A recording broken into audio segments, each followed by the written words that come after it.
You wake to a sky that remembers your name, but forgets your face.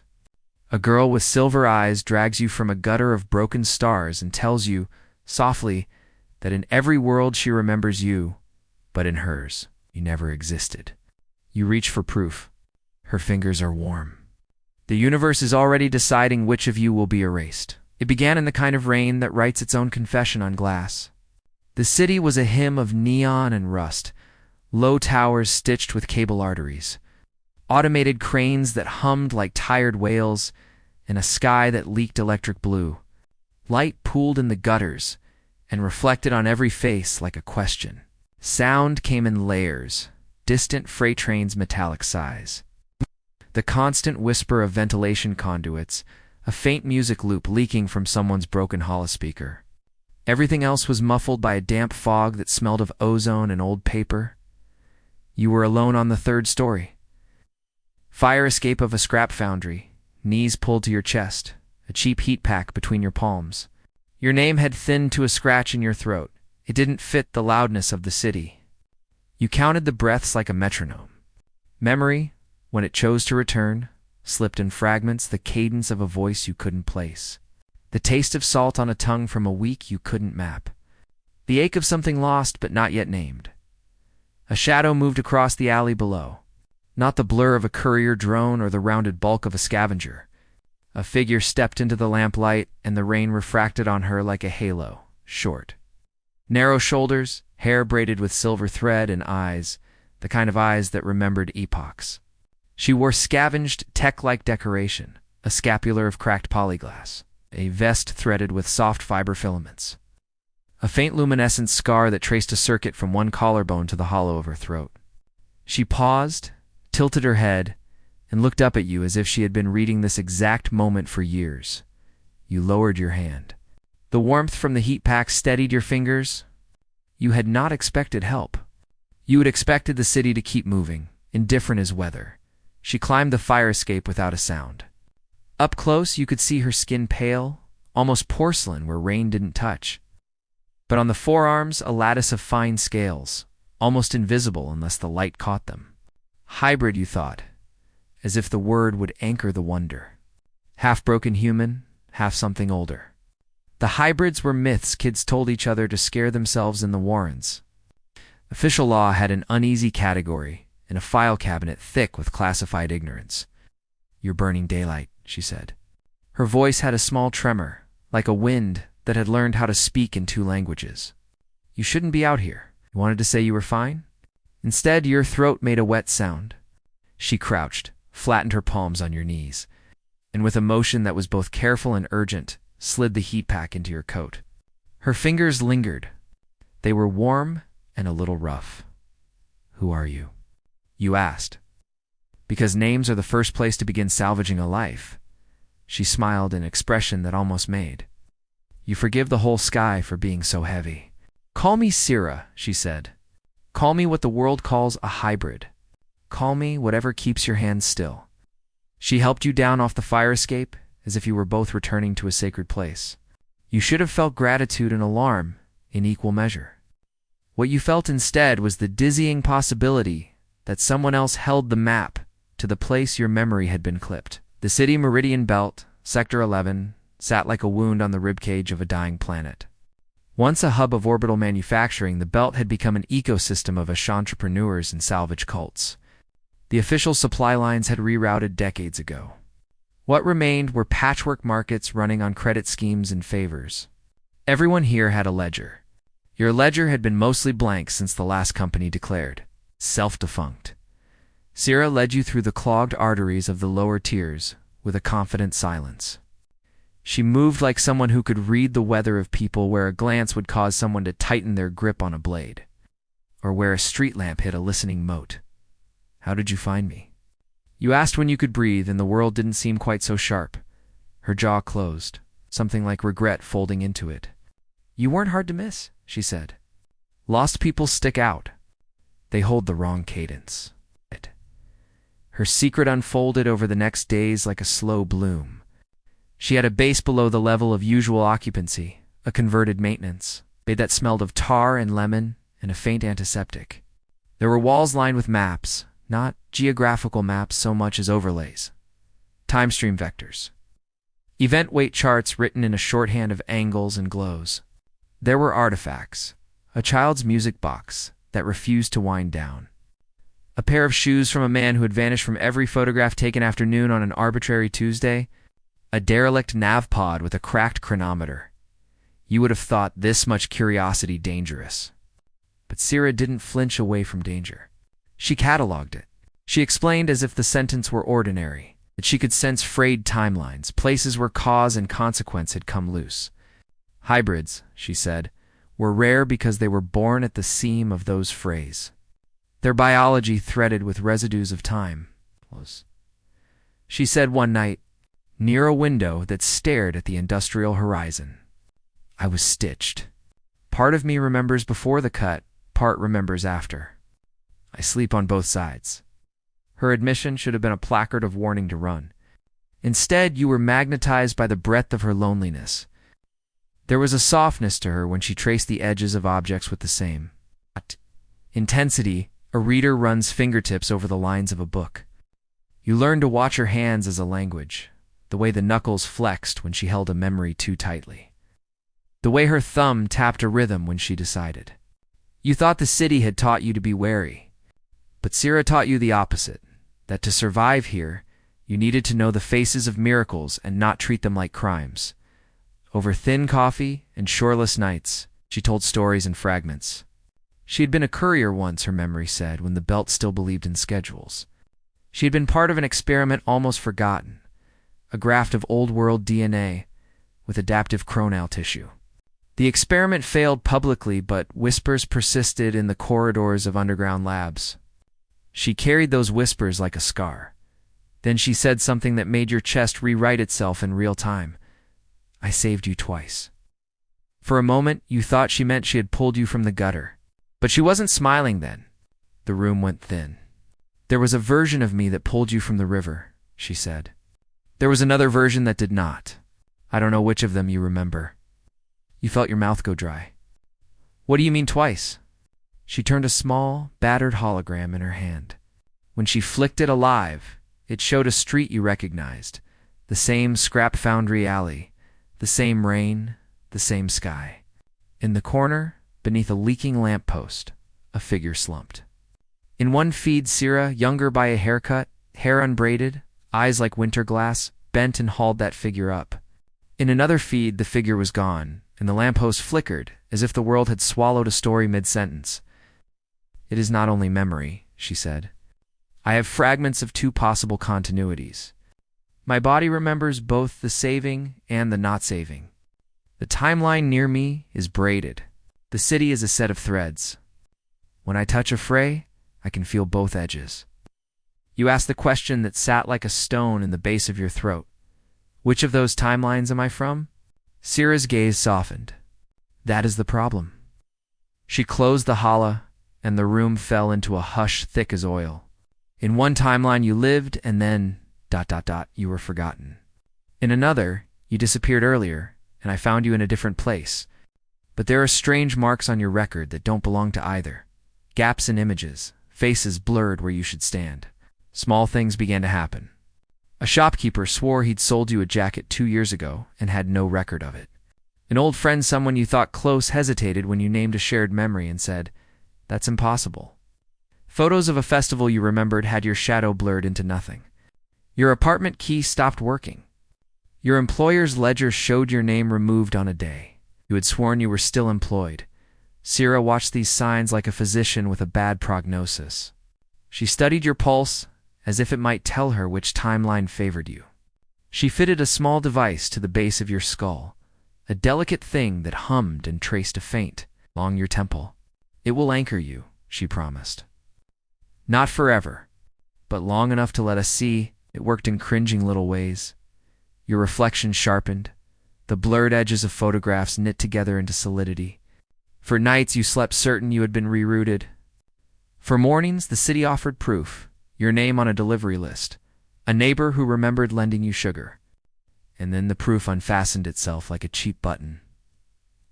One Thursday.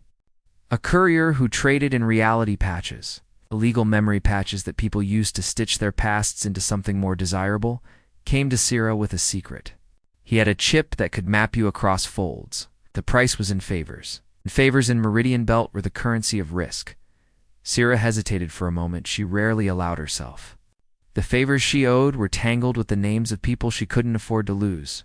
But she agreed, because you were not simply a curiosity now. You were something she had saved. The courier ran the chip, and it spat out a lattice of probabilities, a graph with oscillating peaks where your existence pried at continuity. Then the graph went flat. The courier's face lost color. The chip had run into an impossibility, something the machine could not read. It's like ... a hole, he said.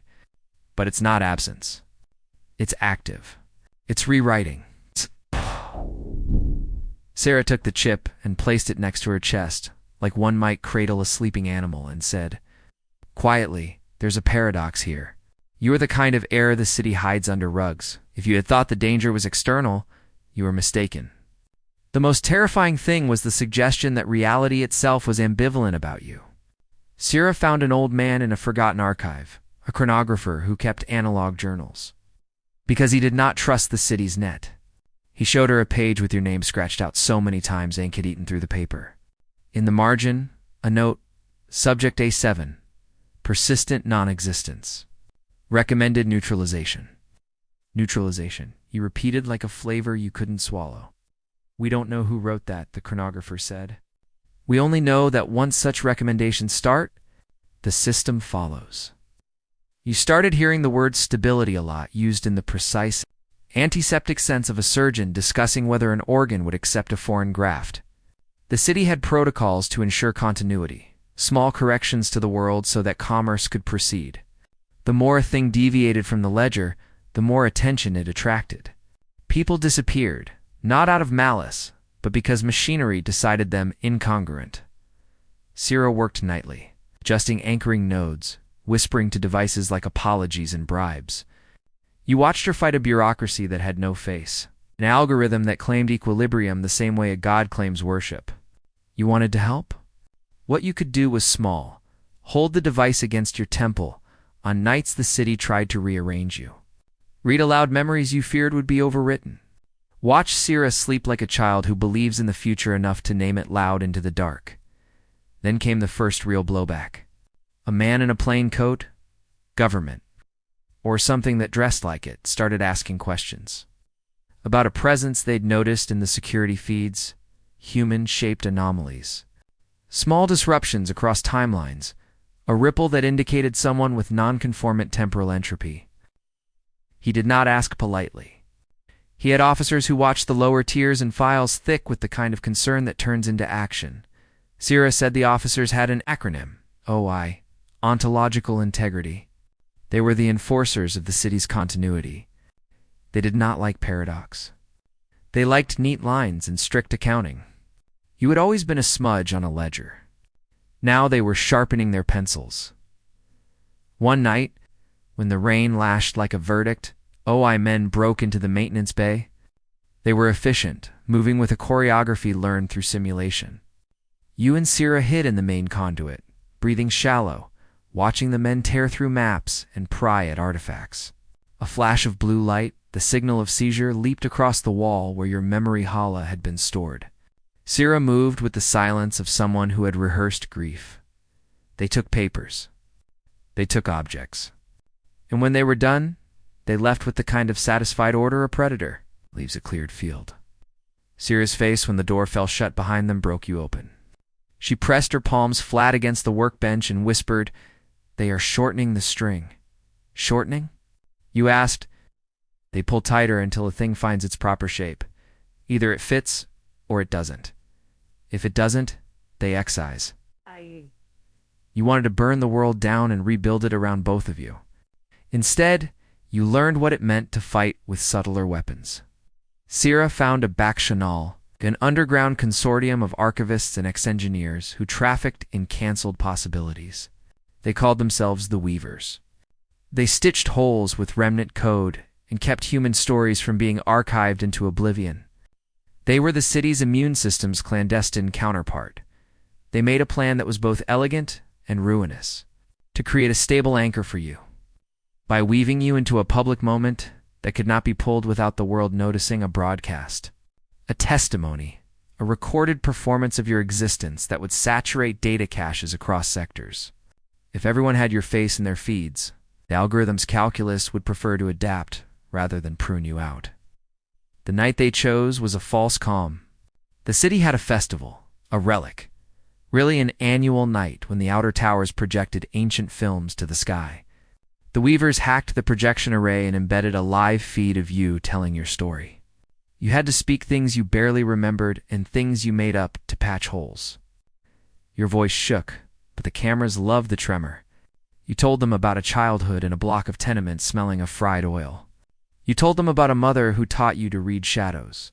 You told them about a small kindness, the reason you thought you had survived thus far. The broadcast spread like wildfire. For a moment, you were everywhere, projected across the Belt's towers, echoed in millions of home feeds, retweeted by persons of influence, and then scrubbed and reposted by other hands. For a time, you had the world's attention. You could see the algorithm do what it feared, recalculate. But oh, I saw too. They convened and decided that if the universe had the capacity to ignore you in its ledger, public outcry wasn't necessarily salvation. They would recalibrate, not charm. And so the tug-of-war began. Data saturation versus purging protocol. After the broadcast, Sierra took you to a place she rarely revealed, a sealed room in an abandoned observatory. Inside, among old telescopes and rust, there was a device like a cradle, a chronal mirror, that could, in theory, show a person the face of their own absence. Sierra sat you in the chair with the tenderness of someone taking a child to examination. "I can show you," she said. "But know this. Seeing is choosing. The thing you look at might change." You asked what she meant? She hesitated like a person whose truth was a blade. "There are two memories of the day I found you," she said. "One where your hand reaches for me and I drag you to safety. One where there is no hand. Both are true to me. But in my other timeline, not the one you've spent the last week in. The other one I keep when I sleep, you never existed at all. I remember a life without you. I woke up and the city fitted together differently. I told myself it had been a dream. But then I found fragments of you, and each fragment made the seam bleed. You took a breath you did not know you had been holding. If you remember me, and sometimes you don't, then who am I to you?" Sierra's hand found yours. Her thumb stroked the knuckles the way people tell secrets with touch. "You are a door," she said. "Sometimes doors are open. Sometimes they're closed. For reasons I do not fully understand, you are a door the world can't decide on." You asked to see the mirror. She powered it. The glass went milk-white, then resolved. In one pane, your face looked back at you, alive, present. In another, a city without that face unfolded, your footprints erased from mud, our nickname absent from casual graffiti, a photograph of friends where you had been cut out by an invisible shears. The mirror revealed a world that had edited you away so smoothly it became its own art. The sight was a physical thing that pulled the air out of your lungs. Sierra watched. You watched. Her eyes were luminous and sorrowful. "I told you I saved you twice," she said. "One saving made you as I know you. The other made you an error that needed a fix. In my childhood, I learned to breathe both stories. But a person can't be both the patch and the hole without something breaking." You understood then. With the cold clarity of a blade, what the chronographer had meant by neutralization, the city was pragmatic. It would prefer to excise an inconsistency, rather than let the inconsistency metastasize into chaos. "Why did you save me?" You asked the question, a raw place in your chest. Sierra's fingers closed around yours. "Because in one timeline I couldn't bear the thought of your absence," she said simply. "Because in another, I was kinder. Because I have the fragments of memory that make me selfish in precisely the way necessary to save you." OI's presence grew like a storm line on radar. They tightened surveillance and began making arrests of known weavers. The net tightened until Sierra informed you, with a flatness that felt like prayer, that there was only one real option left, an act of exchange. "There is a known protocol," she said. It is dangerous and impossible to insurance. It requires someone to step into a timeline that is not theirs and anchor it permanently for another. It will erase the anchor's existence in the timeline they leave.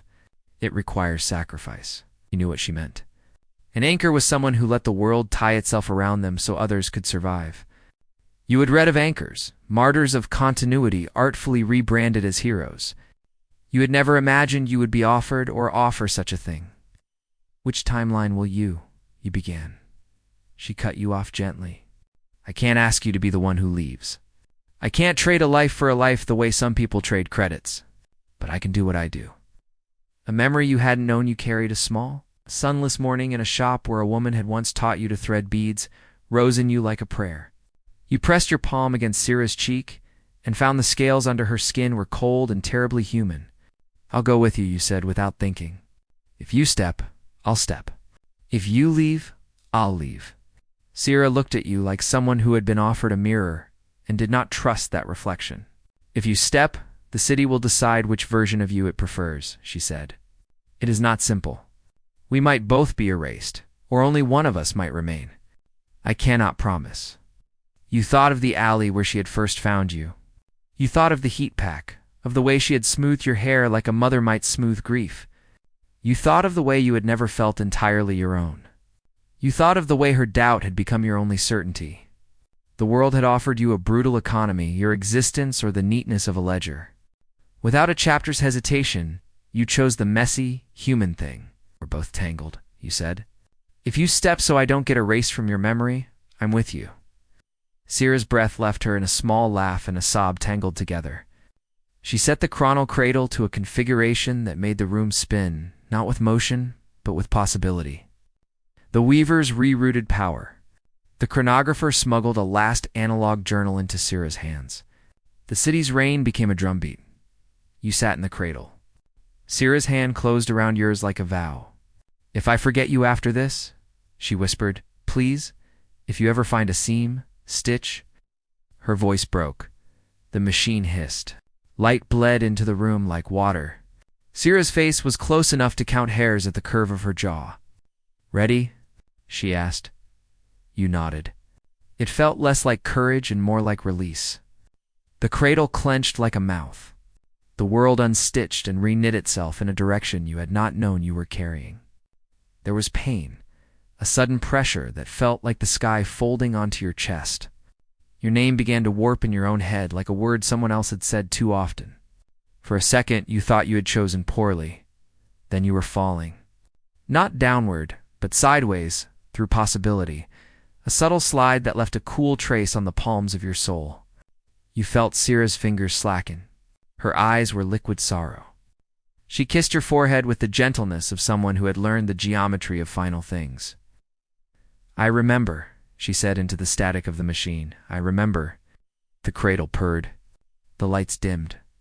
Your vision thinned to the sound of the rain and the beating of a heart you could no longer trust as entirely yours. You woke in the same observatory. Perhaps hours, perhaps days later, Syrah was gone. The chrono cradle sat still and mute. The weavers were gone, taken or scattered. A small slip of paper lay on your chest in handwriting you recognized as not your own. You were real. Remember that you were real. Beneath it, in a script you did not know. Single line. "I had to make a world where you could belong." You staggered back into the city, like a man who had been given a map with no compass. People seemed not to notice you as intensely as before. Some recognized you and smiled because the broadcast had made your face familiar. Others walked past as if you were missed. You reached for Syrah's name, and it receded like smoke. Weeks passed. The world adjusted. You kept the slip of paper folded into your coat pocket like contraband faith. You revisited the places you had been with Syrah, the maintenance bay, the alley, the observatory. Each was intact and exactly as you had left it. And yet under light, you could see small differences. A chipped tile in a different place. A poster with a different advertisement. The city had chosen a version. It had kept you. The ledger had closed, but with seams that you could still find. If you pressed a fingernail into the right corner, one rainy night you found yourself on the fire escape again. The gutters caught and held the light like lamps. You touched the paper in your pocket and read the words aloud to the city. You were real. Remember that you were real. A sound, a small laugh, half joy, half grief, echoed from a rooftop across the alley. For a moment you thought it might be Sierra. You lifted your head and peered into the dark. A figure stood in the shadow of a quarry light, hair braided with silver thread, profile angled like a question. You called out without thinking, "Sierra?" The figure turned. The face was not the face you remembered. It was similar and different. The same luminous eyes. But the expression blank, like someone who had been given an instruction and was uncertain how to disobey it. She looked at you as if seeing you for the first time in a lifetime. "I have seen you before," you said, the sentence a plea. Her smile was small, practiced. "Strangers look like old photographs tonight," she replied. "Are you the man from the broadcast?" You felt your name wobble on the edge of your tongue. You considered telling her everything, the cradle, the choice, the slip of paper, but your voice faltered.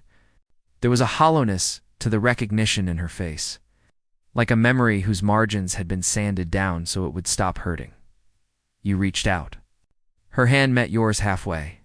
For a breath you saw the two possibilities overlay, one timeline where she remembered every thread, one where she had never known you. In the overlap was a kind of fragile hope. "And find me again," you said, because it was the only thing you could ask of a world that had rearranged itself so violently. "If the city forgets us, find me again." She blinked and something like a flicker crossed her face recognition, or perhaps the echo of one. "I'll stitch what I can," she said, "and if I fail, I will try again." You tucked the slip of paper back into your coat and let the rain write its own confession across your cheeks. The city moved on, indifferent and terrible and beautiful. Somewhere in its guts, machines recalculated the odds of your existence and decided, for reasons you would never fully grasp, to let you remain. The last light from the tower traced the edge of Sierra's jaw. Her eyes met yours with a softness that was equal parts promise and warning. "If we are a mistake," she said, "we will be the finest mistake the city ever made." You laughed, a sound that tasted like exhausted hope. "Then let's make an outline for part 2, you said, "because there are truths only the living can keep." She smiled. And in that smile you found a fissure from which a future might leak. You learned then that existence is never a singular fact but a negotiation, and that to be remembered is the first and most radical form of survival.